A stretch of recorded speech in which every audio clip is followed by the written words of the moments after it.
Hala, grabe ang kapal pala nito.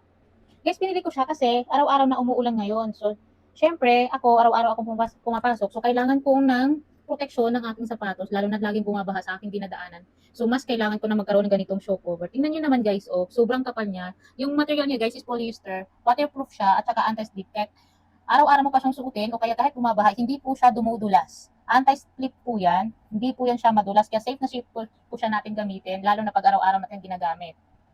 So, ganito po siya guys, bubuksan mo siya, para mapasok mo yung sapatos na ganito po siya kalaki. Ganyan. So, pag ipapasok mo yung sapatos mo dito, madali lang kasi malawag po siya dito. Ngayon, pag nasa loob na po yung sapatos nyo, pwede nyo po siyang tupiin ulit para humigpit po siya. So, i-adjust nyo na lang po yan kung ano po yung adjust na gusto nyo, kung anong higpit po yung gusto nyo, para lang hindi po siya. At saka kapit na kapit to guys ha, yung material siya guys, as in sobrang kapal talaga niya. Hindi talaga siya basta-basta masisira kahit araw-araw mo siya gamitin kasi ang kapal niya. Ayan po. Ayan. Kaya talagang, lalo na ngayon, pag bumabaha, natatakot tayong lulusong sa mga baha, lalo na uso din po ngayon yung magkakaroon ng leptospirosis, yung mga ihi ng daga na nahahalo sa tubig baha.